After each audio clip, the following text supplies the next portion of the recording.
Good morning, good afternoon, good evening, wherever you are in the world, and welcome back to the OMG MotoGP podcast. On the show today, all the reaction to the biggest storylines coming out of Indonesia from the MotoGP. Has the Jorge Martin of old reared its head again? And there was lots to talk about, including Pecco losing his championship lead, them regaining it all in the same rollercoaster weekend. So we'll have all of that to chat about. But elsewhere on the MotorMouth Media Network this week, you can catch up with former F1 mechanic Mark Priestley over on the MotorMouth F1 podcast, where he talks all about the lessons he learned in F1 and how he translates that into his everyday life. And if you're into your paddle tennis, it's a brand new phenomenon that is taking over the sporting world, I assure you. In episode 1 with hosts paddle expert Ben Nichols and US pro paddle player Britt Dubins is available now. Just search for the Paddle Movement podcast. But there was so much action across the motorcycle racing world at the weekend, and that is what we are here for. And focusing to start with on the world of BSB, where a champion was crowned. And so I'm very pleased to say, joining me, Harry Benjamin and former Grand Prix rider and British champion Keith Ewan this week is Series and Race Director of the British Superbike Championship, Stuart Higgs. Welcome, Stuart. Thank you for taking the time. Have you recovered from your weekend yet? Yeah, I mean, it's the morning after any kind of season ender is always a weird and surreal feeling. So you look out, my office window overlooks the last turn at Brands Hatch, and when you're in the same place you were 24 hours ago, but it's visually completely different. There's about 49,850 people less on the premises, and all the colours gone, all the signage is down, and all the trucks have moved out. It's just a bit surreal and weird, and yeah, it's a bit of a climb down day, but it's what a day. I'm sure we're going to talk about it in a second, but it's the day after a great day for sure.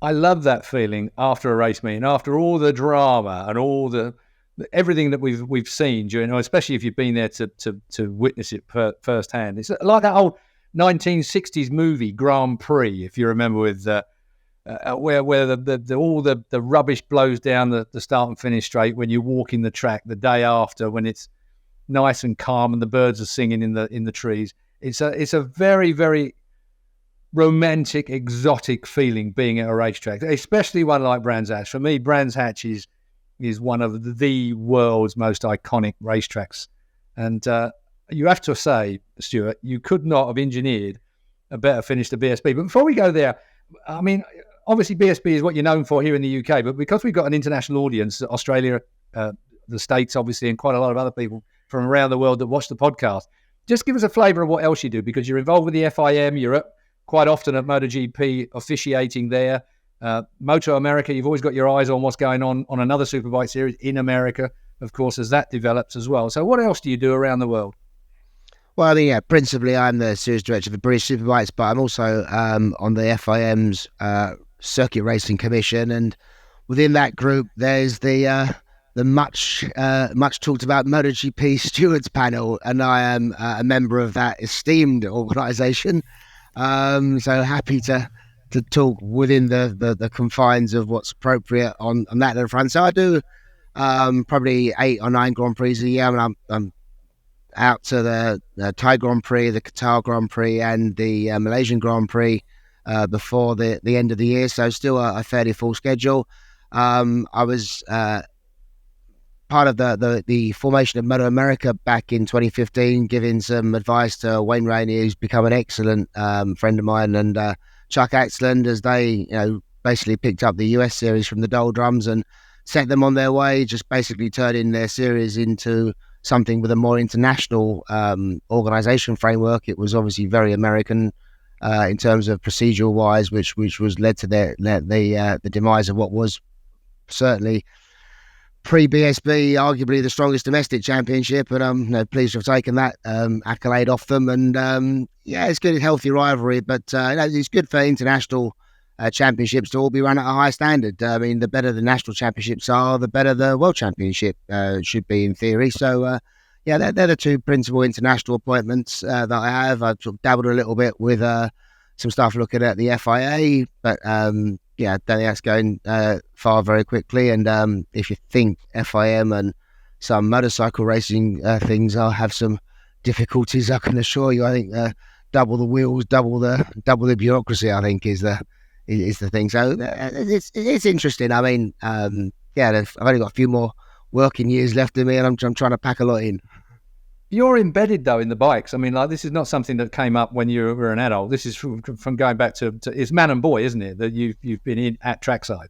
Yeah, I mean, look, I see it looking out overlooking Brands Hatch, where I can have my earliest memories of sort of literally being 3 or 4 years old, hiding behind a straw bale. My dad was one of the chief marshals down here, and it was a bit of an agitator. Didn't like the establishment. Was ahead of his time. He was always doing deals with oil companies for overalls for the marshals and cigarettes for the marshals with Philip Morris and people like that. And but challenging the old ACU autocracy that was around at the time.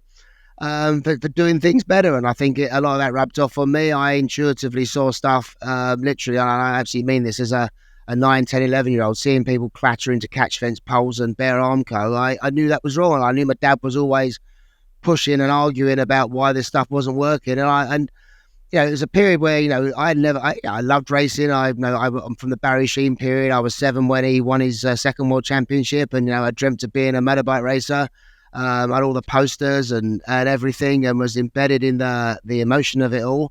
But I'd seen some bad stuff, and that resonated. And I couldn't ever race. My parents never had the funds to start me racing, but then you couldn't anyway. So you'd have to have been 16 or 17. So it was not even on the agenda. But I found myself, being a marshal, pretending to be older than I was. As a 12 or 13-year-old, I was on a marshal post doing a better job than a lot of people around me. I was starting races as a 14-year-old at club races at Snetterton, doing the start and finish, checker flag. Age wasn't a. I think it was completely illegal, and the insurance companies wouldn't have liked it very much. But that's the path I chose. And by 21, I was running events full time. And that then got me introduced to a great man called Robert Fennell. And I always, on the day after the final round of the British Championship, say, "Hey, Robert, this one was for you as well, because for everything that I've done, and Jonathan has supported me in everything I do. Jonathan Palmer, that is. This whole journey was started by a great man called Robert Fennell. He took on the establishment well and truly, broke everything away from the regulatory body, the ACU at the time, to create something called MCRCB, which is our own sanctioning body, which was unheard of at the time, hugely political." And that set BSB on its way. I mean, we saw at the time British touring cars being the premier motorsport in the UK, with all the manufacturer involvement, terrestrial TV coverage on grandstand. And we always knew, everyone in bike racing knew, look, our product is better, but we're just crap at organising anything. We can't park 3 trucks in a line in the paddock. There's no such thing as teamwear and uniform, and it was just a mess. And people like Colin Senior, a guy that they got the teams together to sort themselves out. And by 95, Robert sorted MCRCB out. And by 96, we had the long-term BBC Grandstand deal for 3 years. Robert backed it with his 24 Sports Donington organisation. And that set the championship on its course. And obviously, the few trials and tribulations along the way, different political changes, circuit owner changes, and then all the planets aligned in 2008 after Jonathan Palmer had the MSV circuits for 4 years. We all got together, and then I was running BSB, he was running the circuits. We aligned everything and created the MSVR structure that's run British Superbikes from 2008 to present day, and that changed everything. But it's a long story, and going on a bit, but I don't know if you saw it, Keith. The man and boy. I mean, I had a picture of me on Dave Potter's bike, the late great Dave Potter, and it was a guy that was much. I mean, he would have been a Bridewell Irwin type rider of his day, Yorkshireman, but lived down here in Kent. And it always came down to Brands Hatch finals weekend, the MCN Superbike Championship. Dave v Ron Haslam, Roger Marshall. You were in the mix a few years later, and he passed away in, again, tragic circumstances, with something that was the only, if anything can good come out of a bad situation. It was a main part of the documentary that Roger Cook did for the BBC, that Mike Trimby was very much part of, that showed what an absolute disaster motorbike racing was, how it was run, and naming the individuals concerned that did it. Dave Potter basically hit an unprotected barrier, and then, not as bad as that was, it was tried to be basically covered up from my memory of the day. And Dave Potter, the bike has been rebuilt that he was riding in the 79 and 80 season. There's a picture of me at one of the bike shows in London sitting on it. the bike's been restored, and we got the bike back to Brands Hatch this weekend with the Potter family to give a nod to a great man. And another guy you might know, Les Thacker from BP, he was the BP trade baron. Cars and bikes. I mean, this guy launched careers in the UK for people like Nelson Piquet, Derek Warwick, Stephen South, great motor racing drivers. And he's put this project together. We were able to do something really good. So, yeah, man and boy, as you say. And, I don't regret a moment of it. You know what? I say it all the time, but passion in sport is the key. And I think, I mean, all the years on the back of my bloody hands have stood up with you speaking, Stuart, I've got to say, because it's so interesting to hear that kind of depth and the collaboration as well. It's one of those things where I think sometimes you're the man at the pinnacle of this most of the time in the UK, and you get the stick and the accolades in equal bloody numbers quite often for making some of the decisions you make. But the fact of the matter is you've actually put a very, very good team around you to draw that forward, to move it forward each and every time that there's something that comes up that needs. I mean, I've witnessed some of the trauma that you've had. You mentioned earlier on you've been through some terrible times occasionally. Brands Hatch, I mean, a few years ago with a big accident that happened right at the end of the day that a young fella was killed at. I remember how much that drew on your resources regarding how you got over something like that. No, well, I remember to this day the thing that you said in commentary the week after when we assembled at Knock Hill, and I'm haunted by that day, and it's the most investigated incident ever in British motorcycle racing. For those that don't know, I'm sure you'll find the details, but there was a consideration for prosecuting me as well. And when you start having that level of discussion, it hits you. But I remember, say, the week after you and I met at Knock Hill, and you looked at me and your words in commentary, you said I'd aged 20 years in 7 days. And I think you're probably being a bit gracious to me that day. But yeah, we take it seriously. I've always taken it seriously. The bedrock of experience, it comes from everything I've seen, everyone I've spoken to. I've just absorbed everything internationally. I don't shy away from, if I see a good idea somewhere else and I think it can be applied to us, I'll do it. And, I've imparted a lot of stuff into other championships. I've never had any credit for it, never particularly asked for it, but there's procedural stuff that goes on in other championships. And when it happens, I always have a little wry smile. I mean, just give me a little phrase. I mean, the word long lap, you ever heard of that? And the quick start procedure and various other things, they come from the House of Higgs. Jonathan Palmer, he's been key in a lot of this in recent years, hasn't he? I mean, JP, not everybody's favourite, that's got to be said. But from a business point of view, there isn't anybody sharper as far as I'm concerned. I mean, I was privileged to have had a partnership with him back in the SDC Builders days when a building company sponsored him in Formula One and me in 500s. But Jonathan always struck me, I always called him the Terminator because he had one of those, he'd walk into a room full of money and he'd give the big sweep, and he spotted all the influential people to talk to within one sweep of the room and would have it covered. But Jonathan and you seem to have worked. I have to be honest here. I'm really impressed with the way that you've both managed to work together. I thought there'd be an explosion because I know you're quite a strong personality and he is as well. Yeah. Yeah, you've pushed things forward pretty damn well as a partnership. Yeah, I mean, it was going to go one of two ways. I think you're absolutely right. And the first time we met, after about the sort of the 30 seconds, I walked out of the room and we would sort of chase each other around the car park and had another go at the first meeting. But it all went back to when he took over the circuits, it was a disaster in winter of 2003 into 2004. Basically, it was that there was the circuits were on their knees. It was all a big reaction to the British motorsport promoter Octagon period that was all embedded in the whole thing started with the Brands Hatch Formula One deal that was done in the name of Interpublic and Octagon. It could never obviously run at Brands Hatch. Brands Hatch didn't have planning permission for the changes that were likely to be required. Then the deal had to be taken to Silverstone. Silverstone would have to be leased by the BRDC to Octagon on a pretty high rate. It was a huge deal to Formula One management at the time, or the promoter of F1, the rights deal. British Superbike, British touring cars were all wrapped up in it. And at the end of the day, this UK circuit operation was significantly draining the resources of what at the time I think was the second or third largest advertising company in the world, a company called Interpublic, and they divested themselves of all UK motorsport activities, and a number of people were around, and it was a bit of a fire sale to move the circuits on. And Jonathan Palmer and his business partners, Sir Peter Ogden and John Britton, the late John Britton at the time, were ready to go and got the circuits. And instantly, it was obvious that they were just these rotting places that, the capex for most circuits was a tin of paint if they could be bothered. Probably not the paintbrush.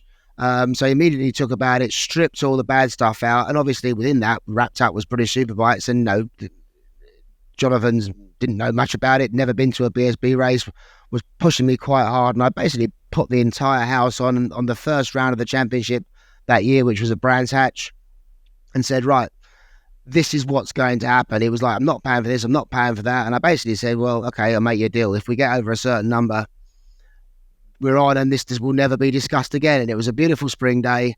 I think you must have been doing Skycoms that day. And I said, right, John, come and watch the race with me. I thought the one thing that will impress him is me if I'm in pure show-off mode.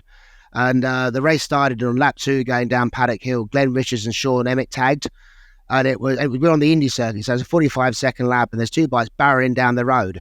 And he's just yelled at the top of his voice, like, oh, whatever, grabbed my arm. And I'm sort of like, no, I punched him in the face accidentally to the lead. Done all my drill. It was a safety car deployment, medical rescue, all in about a 30-second kind of time frame. Bang, bang, bang. The procedures were all being fired out.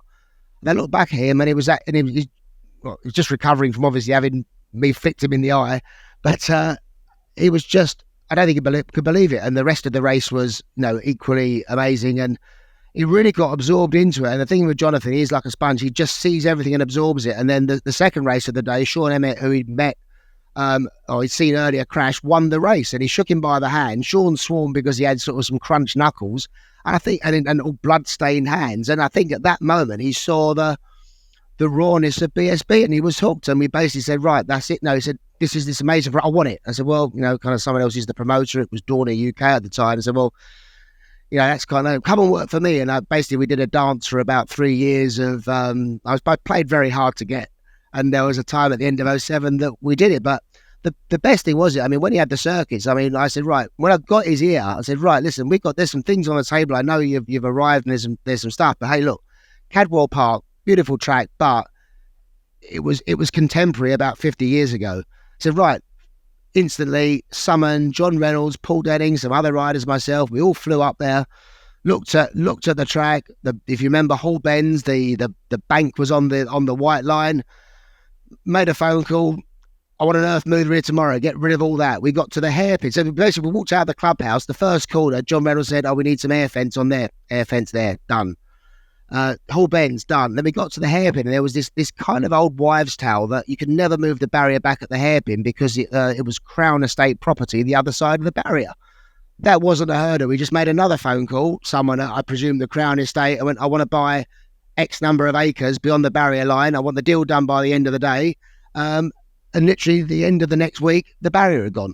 And it was that dynamism, and he was on our side. He's been on our side from the start. And, I think it was, if it all been happened in 2004, it wouldn't have been the right time. But the championship had some strong years in 4, 5 and 6. We went terrestrial TV with ITV 6 and 7, which moved everything on again. We had a great period, the Lavia Chianari type period.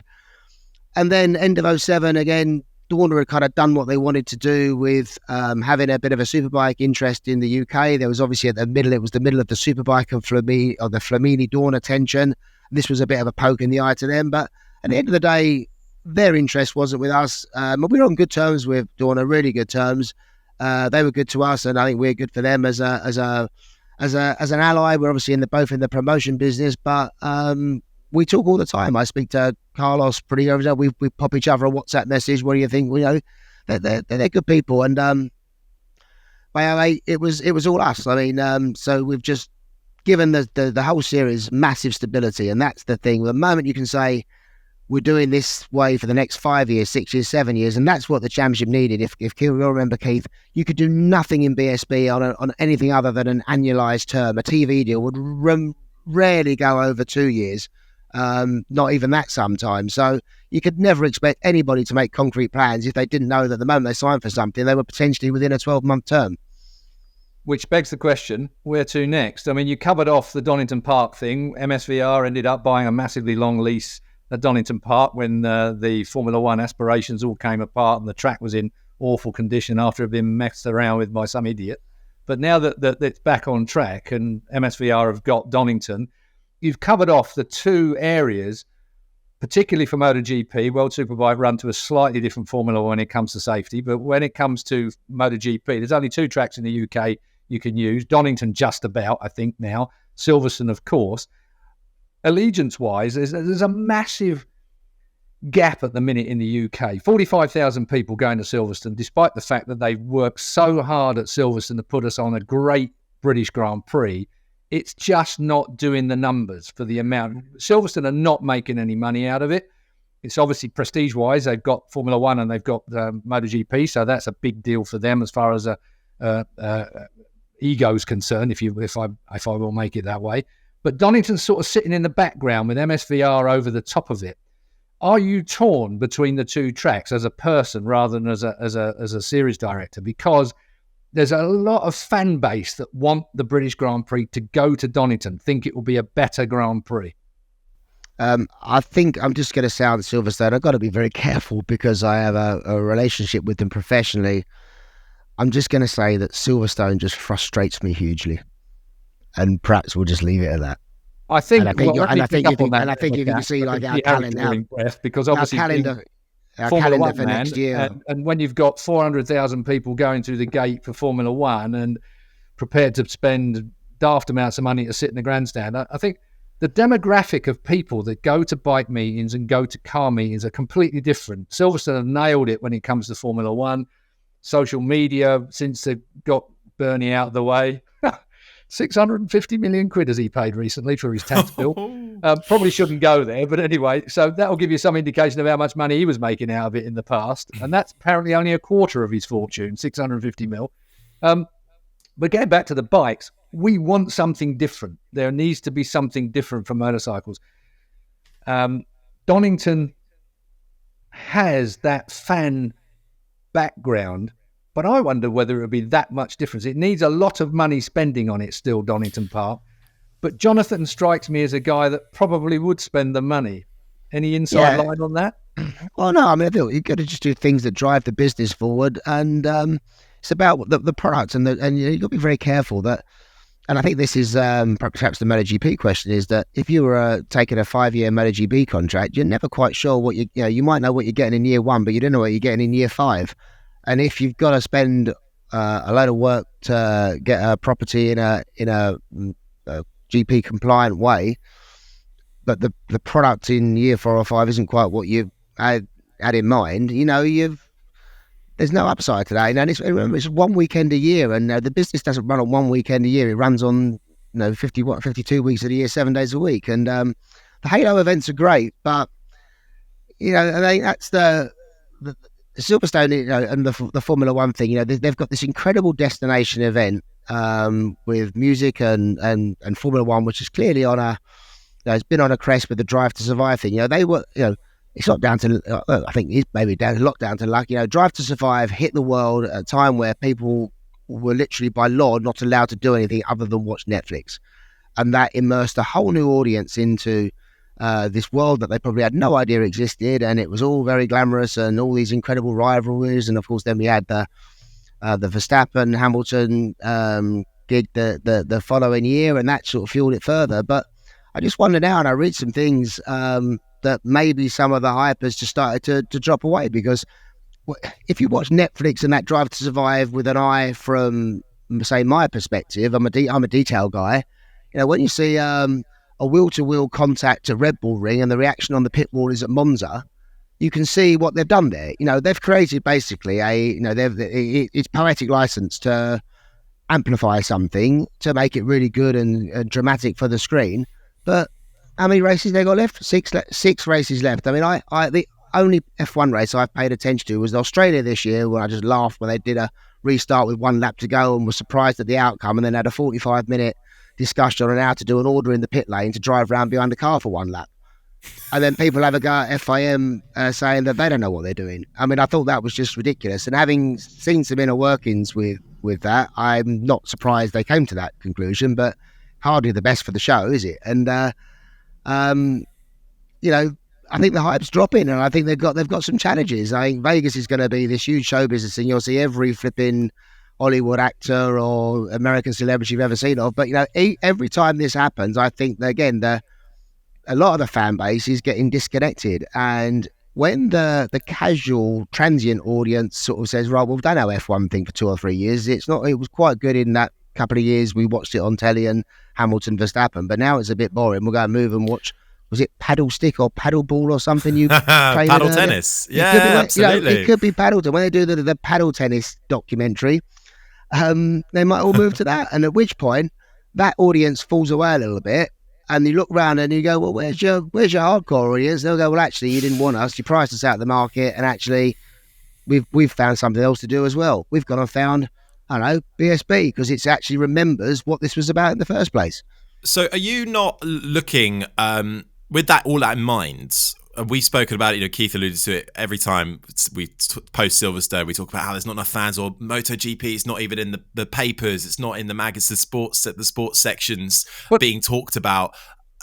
And my first BSB event, I'm ashamed to say, was this year, and it was amazing because of the level of access that anybody could have. I was so afraid to walk anywhere because I was like, I don't think I've got the right pass. But everyone's so welcoming. The crowd, it was a great crowd. Everyone was so supportive. So, how do you see, or do you even want to sort of try and do what Formula One's done and expand into that mainstream market, or is it all about not alienating who you currently have? Let me back up on that question as well. Then, with the demise of Mike Trimby out of IRTA, and now IRTA is going to be more of a committee than a single man-led outfit, with Carlos Espeleta basically taking over more and more of a role from Carmelo, his father. That's the head of Dorna. With these shifts politically, does that move us in the right direction as far as MotoGP is concerned, and as far as you're concerned as a domestic series? Can we expect, you think, us to start moving in a more dynamic arena, if you like, as far as PR and marketing is concerned, and as far as the sport is concerned? I think there will be some changes. I mean, I think the guy you haven't mentioned, and I've met him a couple of times, is Dan Rossamondo.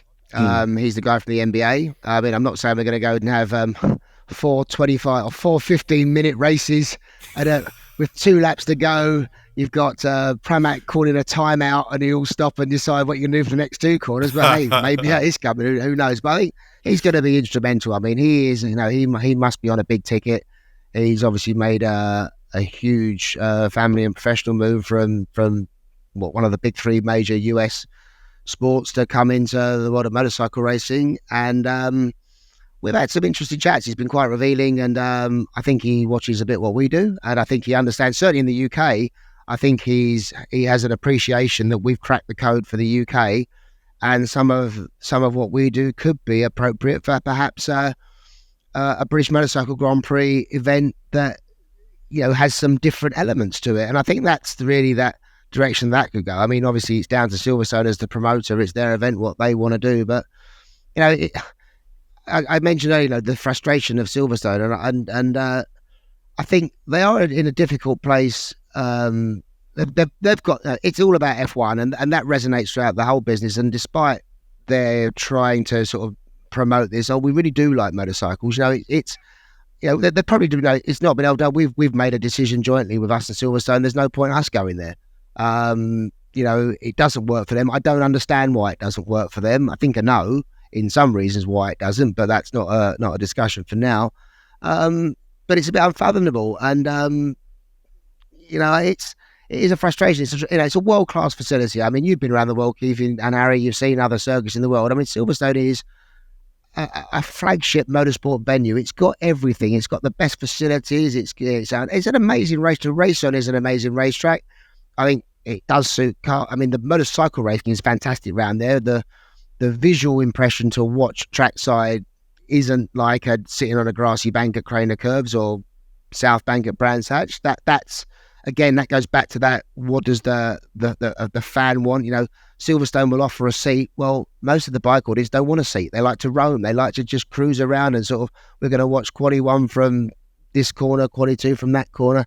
So it's just it's almost cultural, but this is not a new thing. I mean, we used to go to Silverstone once a year for the British Grand Prix and the Marlborough Clubman's final in the mid '80s, and Silverstone was that different place you went to. It had a different feel then, but you knew you were going to the car circuit. And I think no matter how hard they try, it just doesn't have this kind of authenticity for motorcycling. And I talked to Stuart Bringle a lot about this, and I don't think it's for the lack of trying from their part. They are trying to do this, but you somehow, if you call someone, we're reaching out to the bikers, that in itself as a phrase is not what the audience likes to be described as. If you talk to them about the event, they'll call the event Moto. And so your aficionado says, well, no, it's Moto Grand Prix or MotoGP. Call it by its real name. That they're the first things that make a fan base go, you don't really get us and you don't really understand us. And I think they know that it's a different audience, but how to bring them there, and I'm not sure just sticking a good band on is enough to make people go and watch it. It may help, but again, it's a lot of money to put in there. Maybe people just want some better support races. That's something that we could look at. We're looking at them with them. Is it just giving a better day out? Maybe people don't want the main race on a Sunday to be done by 1:30 and they feel that the day's gone. So it is quite conflicting, but it's upsetting because, we do put on the show. MotoGP this year has been fantastic. And in terms of the on-track stuff, it should be getting a full house. And when it doesn't, it's just utterly frustrating. And, would it be better at Donington? Yeah, I think there'll be some pluses, some minuses, but yeah, it's a tricky one. Well, talking of tricky ones, couple of things that I want to go to. I mean, we could actually speak for a couple of hours on this podcast. I'm fairly sure we could make it a two-parter with you, Stuart. There's no doubt about that.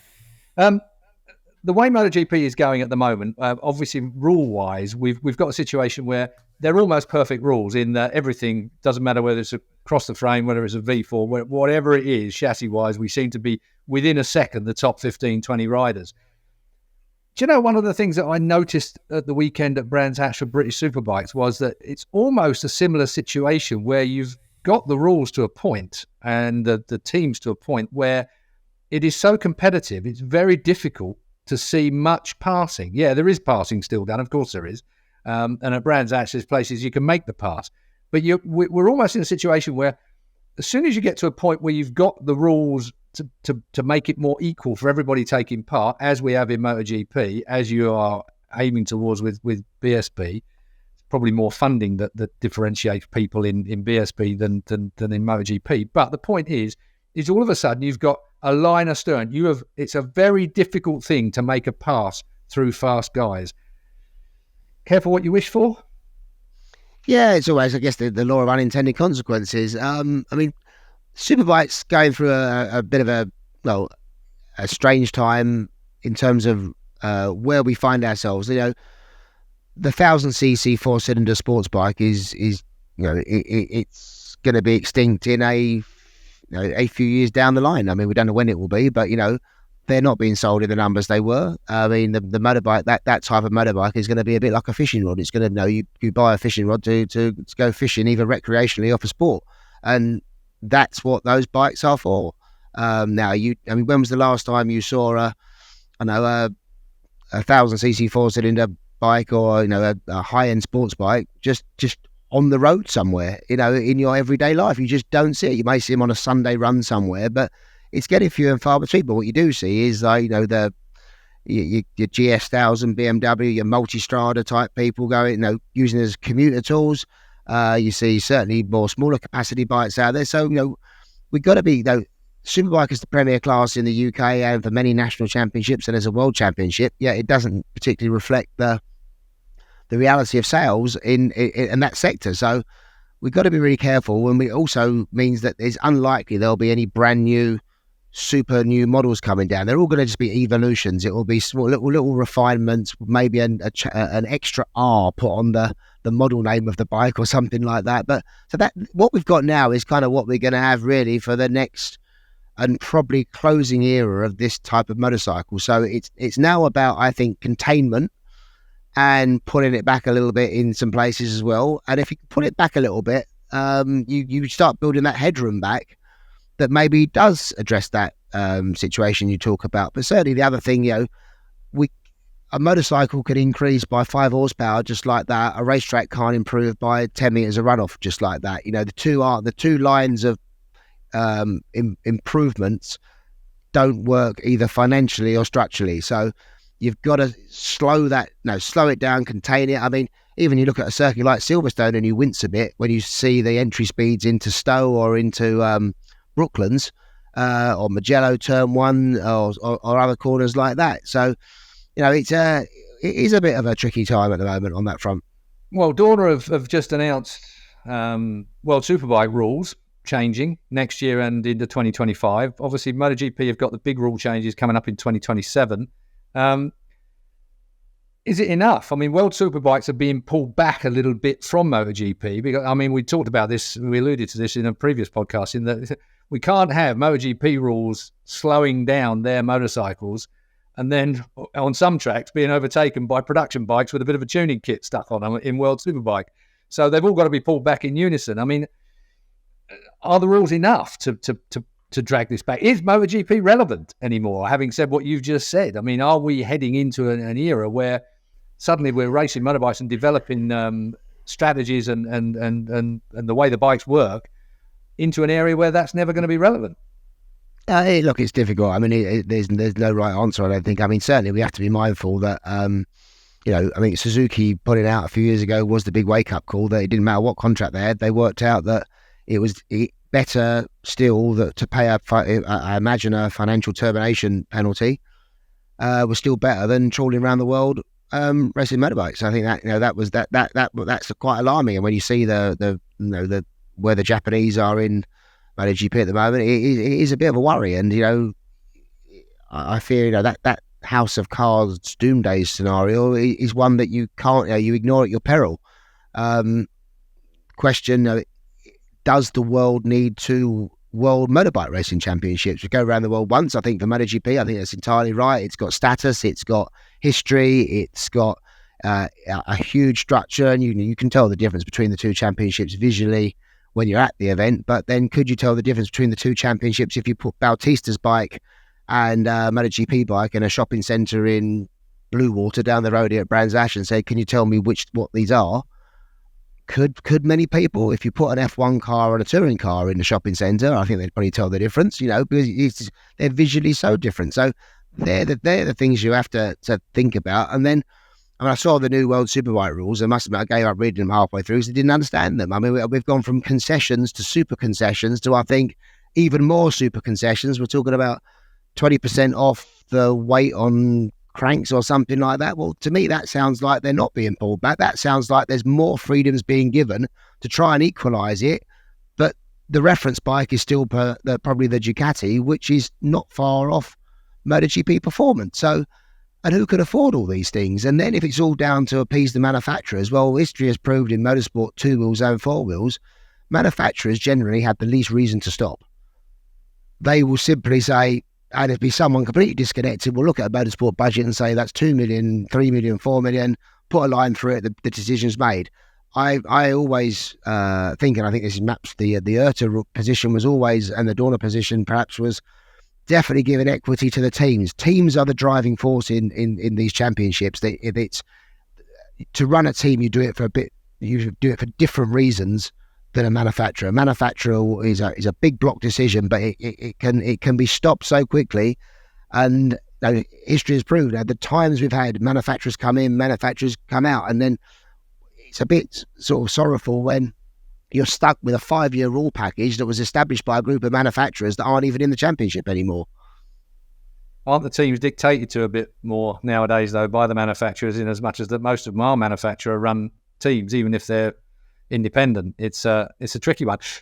Moving it back to something that we've discussed here before that you might have an input on, with the manufacturers making the rules effectively. I think we're all agreed that that's what happens. The manufacturers have a unanimous situation where they make the rules. The only time it can be changed really by Dorna, IRTA or anybody else is if there's a safety situation involved in there. Shouldn't that be altered in some way as far as the Constitution is concerned? Shouldn't there be a situation where we should have a majority type situation now so it can go away from one manufacturer vetoing what the other 5 want to do, for instance? Yeah, I feel like it's their business, obviously, but certainly if I was running that type of operation. I don't think I could ever put up with something that could be, held to ransom in that way. And I think you're absolutely right. If one person can deadlock the whole thing, you're a bit hamstrung. I think majority is fair and equitable, and I think all the stakeholders need to have an equal input into the decision. I mean, these things are always done in layers, aren't they? I mean, you've got the ultimate owner of the championship is the custodian. They are the bigger base. Then you have the other components above, which are more transient. They are passing through, and you can have as many or as little of them, depending on the circumstances at the time. But when the moving parts decide what the base is going to be formed with, that just to me seems the wrong way around. To the FIA, if I can ask one last question, Harry. So we got at some stage here, we got to go to MotoGP because there are going to be a lot of people. Honestly, this is why I like getting people like Stuart on, because I can kind of just sit back and listen to you two natter. Carry on. Did the FIA do anything better than what Dorna, the MotoGP fraternity, do? Is there anything done in Formula One that you could see would benefit MotoGP? Your silence is brilliant. I love that.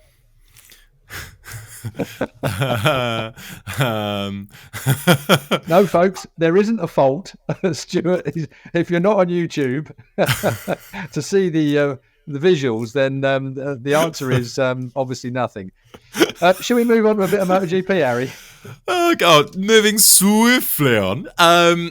Stuart, on MotoGP, a general one, first of all. What have you made of it this year? We've got sprint races that have been introduced this year, and that was a full-on, it wasn't like the Formula One route where, we'll try 4, then we'll try 6, throughout the year. They were like, right, okay, we're going to rip the bandit off at every round. And I think the statistic was, and still is, that we haven't had a complete grid of full-time riders at all this season to start a Grand Prix. And a lot of people are putting that down to the fact that we've introduced sprint races. What's your take on it?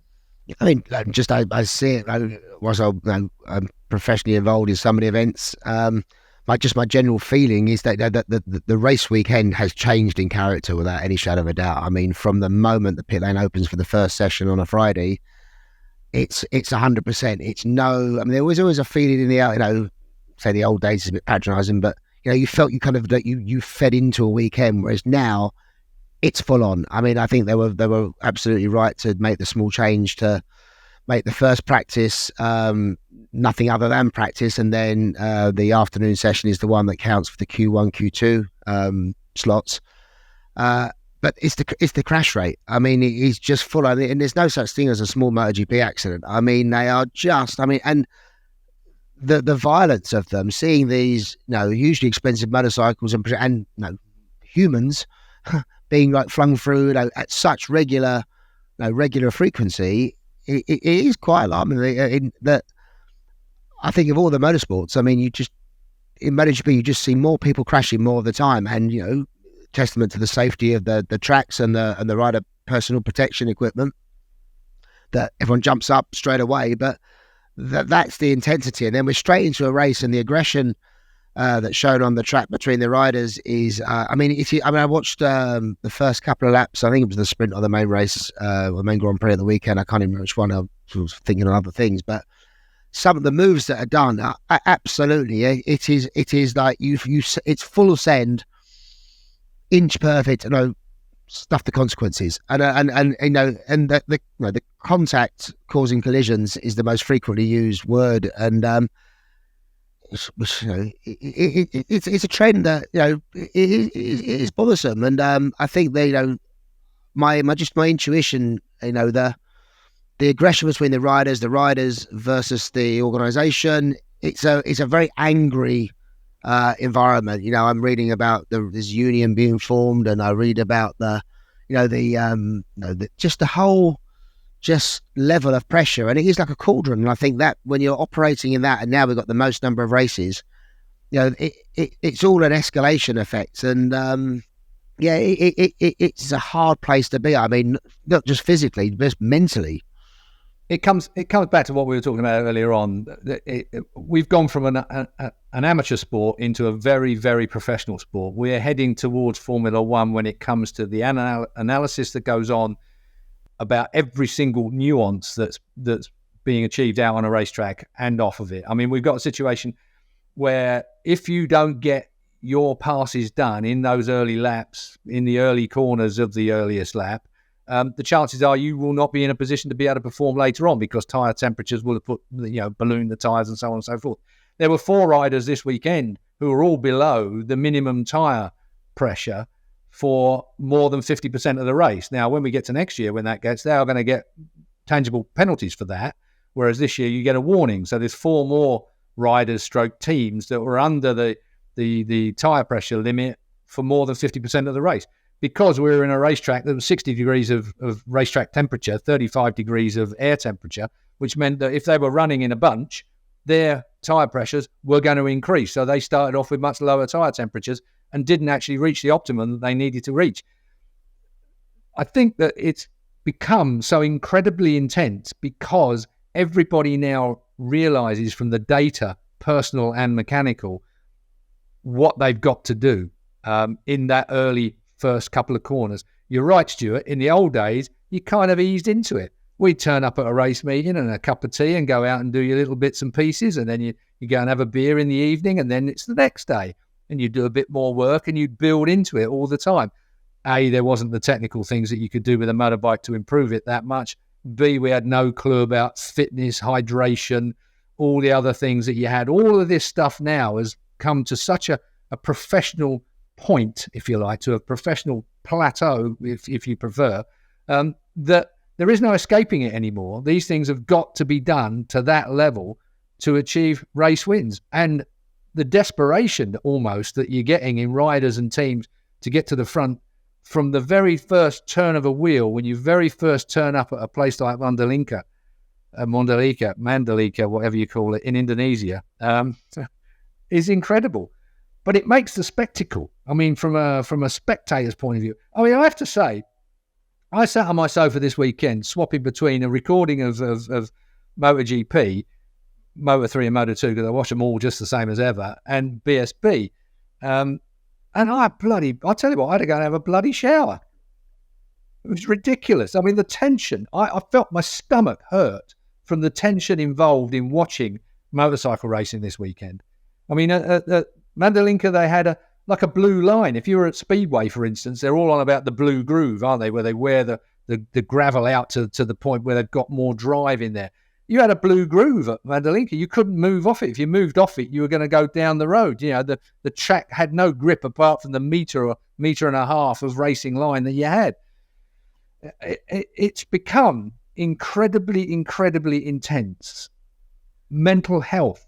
You only have to, listen to Tommy, go to BSB, Tommy Bridewell and Glenn Irwin. There are 2 men there that you could hold a conference on regarding their mental abilities and what they have to go through to achieve what they do.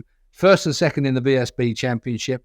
But when you listen to them, you worry about their fragility. And there is so much more of that going on in MotoGP. They probably manage it more and it's more hidden, but it's going on across the board now.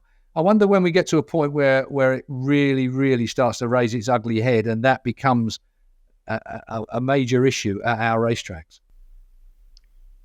No, I mean, just to echo what you say, I think, Keith, I think that it is that intensity, and it's is that intensity making the show better? I mean, that's the key point. I mean, above my shoulder here, there was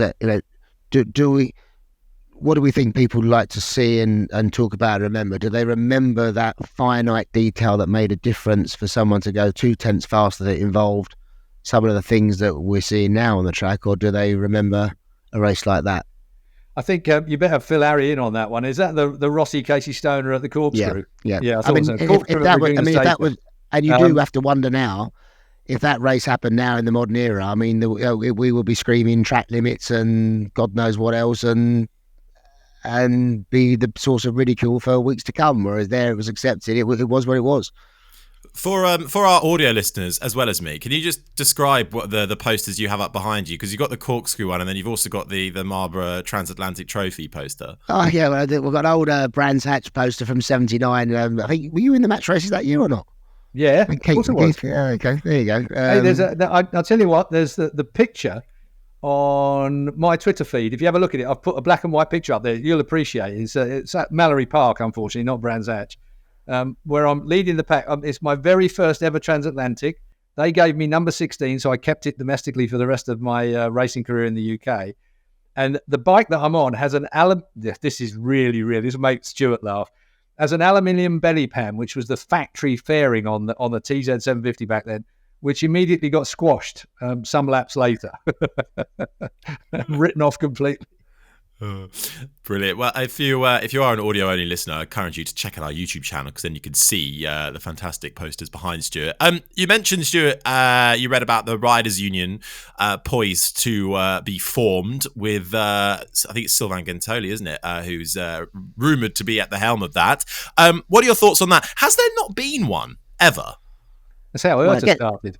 Yeah, I mean, when Mike Trimby was the riders' representative, there was a union of riders, and it was the riders' group, and Mike was the figurehead for it. And is it because of Mike's passing that this has all come about, or is this going to offer something different? I mean, honestly, I'm not too close to the situation. I mean, I saw Sylvain in the airport at Delhi.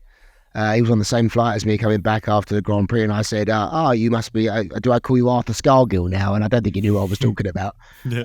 And we were too tired and were just too sensitive about what we were about to eat and didn't want an uncomfortable flight, so we didn't pursue the conversation much longer. But I think there's all these championship paddocks, I mean, ours is the same. It is like a bubble.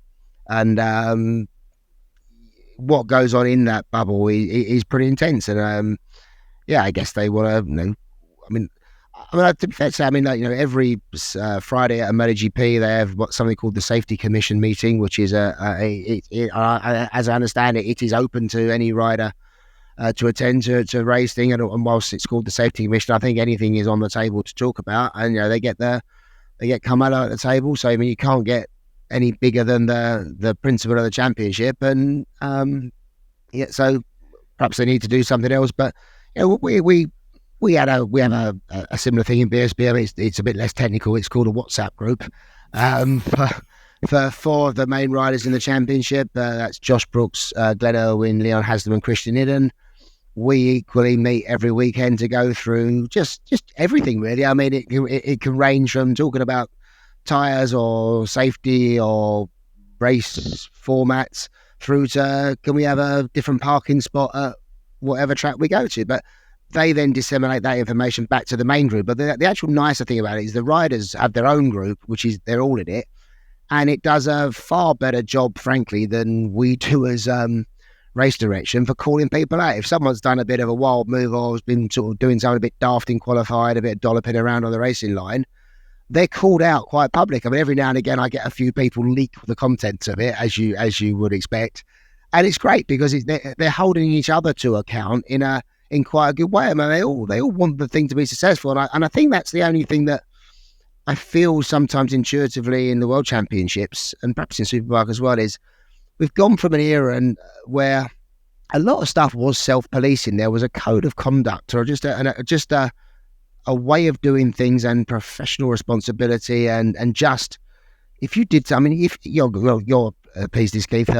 If you did something daft and you basically lifted Jim Moody in a practice session somewhere, you'd probably get a little tap on the caravan door, shortly followed by a slightly harder tap. Now, I'm not advocating everyone should go around whacking each other, but you kind of knew you wouldn't do something because you knew there'd be consequences, and that was kind of self-limited. Now, all that's been flipped on its head, and it all falls at the feet of the stewards. And every session of a Grand Prix now, and I see it in other championships as well. It's a stream of on lap 3 of free practice 1, I was disturbed on turn 5. Can you please take a look? And it's like, really? Trouble is, in the old days, a move was one of those situations where it was blatantly stupid. But now you've got such incredibly tight racing where they're to 3 decimal points on a lap.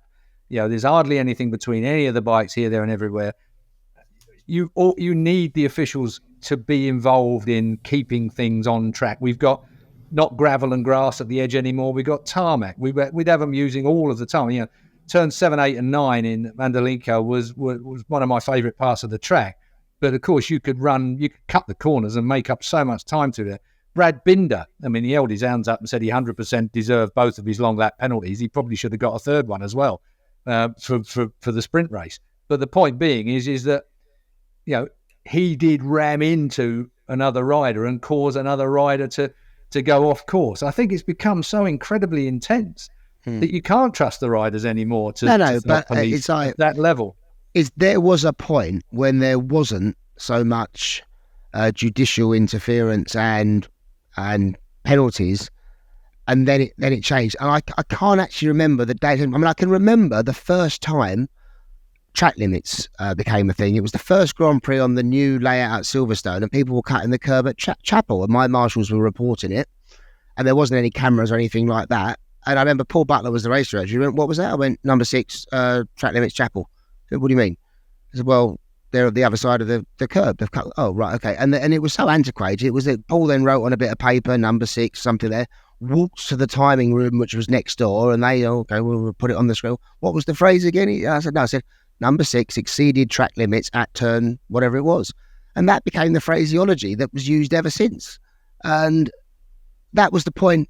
I can remember it starting. So before 2010, it sort of wasn't a thing. But then I go a bit further, like say 2006, I think it was. One of the Rossi Grand Prix at Donington, where he overtook under a yellow flag going into Redgate. And that, I think, was the only judicial thing, not just that weekend. It might have been that year, or if it wasn't that year, I think he also did a similar thing and was given a 10-second penalty in a race at Phillip Island, and he duly made up the 10 seconds in the race and still went and won the race. But that was only one or two things that year. Now, I still don't remember in that sort of period there being these huge injustices. But so, is there now, I'm asking you the questions now, is there a point now where the whole character of riders and racers has changed, that we have a different character of rider that is riding in a different way, that just does it all a bit differently? Yeah, we have. And I think that my worry with a riders' union, if you like, I think there's plenty of avenues for riders to make their complaints and their observations fairly clear to some fairly good people in the paddock who can make a difference to get that sorted out. I worry about a riders' union to some extent. When we had the rain at Silverstone, if you remember, a few years ago, horrible delays. And I always remember Scott Redding turning around and saying, "Let's just get on with it." And that, I think, from a fan's perspective, that's what you feel like sometimes in these situations. Whereas Aleix Espargaro would, of course, he'd have been on an aeroplane on Saturday afternoon or whatever it was. He'd had enough already and made a decision on it. So a riders' union worries me very slightly, because I think that you're right, on the safety commission on a Friday is open to everybody, and you can all attend it. But very few people attend it regularly. It's a situation. I always, Bradley Smith always used to say that he'd be there every single Friday, but half the riders that were complaining about stuff wouldn't turn up at the safety commission meeting in the evening on a Friday. So it'll be interesting to see whether a riders' union moves things any further forward, other than giving us more delays, which of course is where we are with all the other rules and regulations now as regards to track limits and so on and so forth. It's difficult for an old school rider like me to enjoy the amount of track limits again, but I do appreciate that, because we are dealing in thousandths of a second, soon to be 10,000ths of a second, if you ask me. I think we'll be going timing-wise to 4 decimal points in the not-too-distant future. You have got to then limit what you can do off track to keep it fair. Now, I have to say, I dip in and out of the MotoGP stewards panel, and there's been quite a big change this year. Listeners and viewers won't probably appreciate, or maybe not even care, but in the past, the stewards functions were actually sort of embedded within the race control environment, which and GPs, it's quite challenging.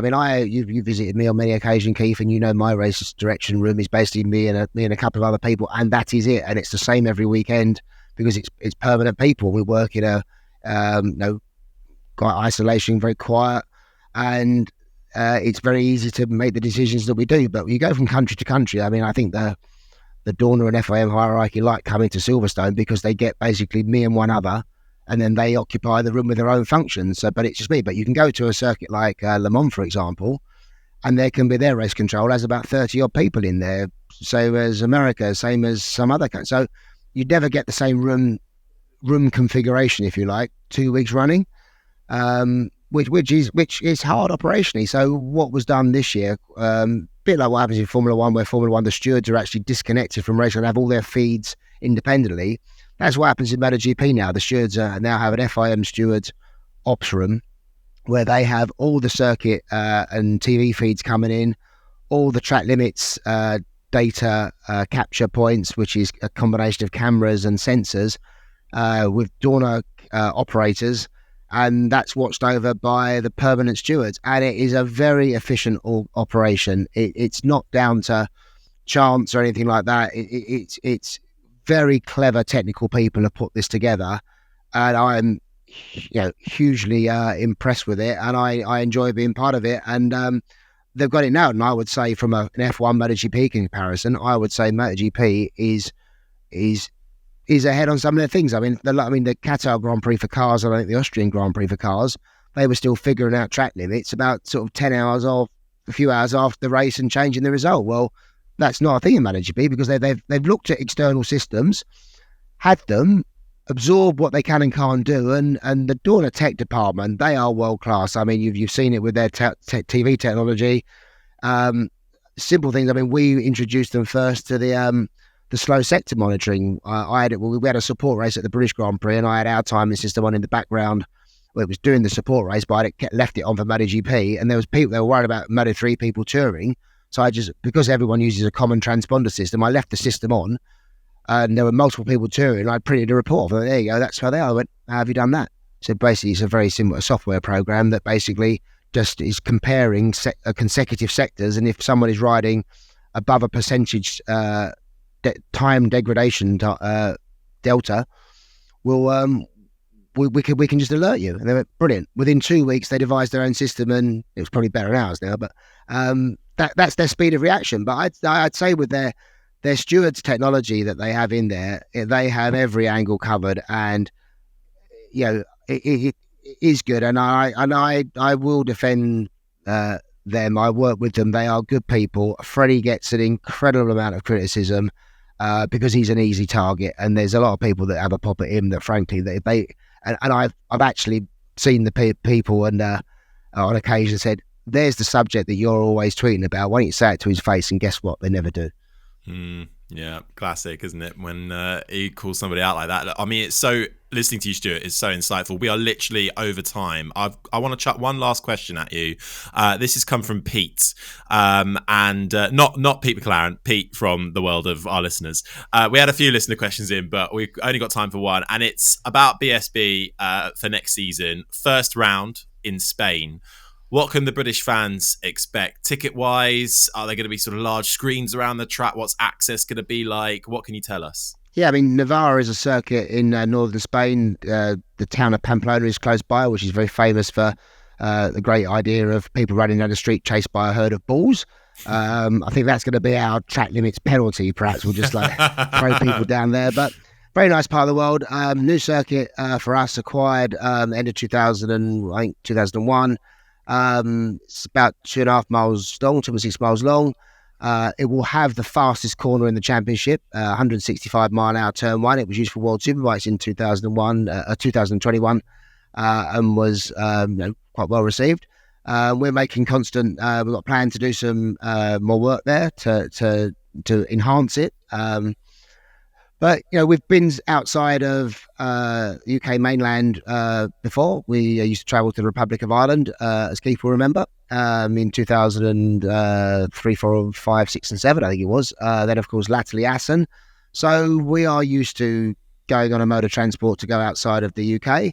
It's good for the championship. It allows us, our riders, to see international standard circuits. It puts us on the map in different places. We have to be very sensitive and careful with the cost, but half the paddock, or probably more than the paddock, all have no problem of their own volition going to Spain testing in February and March of any particular year. So now we're saying, hey, well, when you're going to Spain, this is the place you need to test at, and we're going to race at the same place we test at, which is a bit more logical. And we start a little bit later, which allows for a lot more preparation time, budget acquisition time. So it's going to be really good. We're going to handle all the tickets, because obviously we have that function within the group. There will be local. We're planning on camping and a lot of stuff that you'd regularly get. As Spanish hotels are of a good standard and largely cheaper than UK equivalents. Flights are pretty cheap as well, so it's going to be an adventure. Now we're hugely looking forward to it. And again, coming off the back of this weekend, it's good to be able to springboard. Now we're going to our next adventure, coming off the back of a strong season, will be something completely new, which is hugely exciting. Fantastic. I'll tell you what, I'm looking forward to Thursday now, because we've got a lot of MotoGP stuff for Extra on Thursday that we'll get out on the OMG podcast, that's for sure, because we've got a lot to cover, I think, this week as well. But what insight, Stuart, I've got to say, from my perspective, really, really brilliant to have you on here. And your voice isn't too croaky after the massive piss-up that you would have had in the paddock last night. There was a few. Look, that is literally all we have time for. Stuart, thank you so much for coming on the show. You'll come back for a part 2, right? Yeah, look, I'd love to. I'm hugely supportive of the podcast that you did in the previous guys, and I was actually pretty annoyed it got to stop. But that's a story for another day. But listen, having people that challenge the subjects, I believe there is a journalistic decay currently in the sport of motorcycle. The true story needs to be told. Things need to be challenged. I'm happy to provide insight where I can. I'm here to be held account on my own championship, and to be able to have the platform to do it is I think hugely appreciated, and I think is what the audience deserves. That's absolutely fantastic. Look, Stuart Higgs, thank you so much for joining us on the OMG MotoGP podcast. As Keith said, we will be back on Thursday for Extra for more updates, and it's Australia as well this weekend, isn't it? So it's bang, straight into another one. If you're one of our UK listeners, it's another early start or a late finish. Any questions you want asked in the build-up to that, email us, omgmotogp@gmail.com. This has been a MotorMouth media production. If you're an F1 fan, you can check out the MotorMouth F1 podcast, or, as we're all now big paddle fans, you can check out the Paddle Movement podcast. Check that one out. In the meantime, though, do leave us a review on Apple Podcasts or wherever you listen to this show on. It means so much. We know more and more people are finding us again for the first time, rediscovering us still. We appreciate that. So just please keep finding us if you haven't found us already, and share the podcast far and wide. So do leave us a review, and we shall be back here on Thursday. But from myself, Harry Benjamin, from Keith Ewan, and from Stuart Higgs, we'll see you next time. Bye-bye.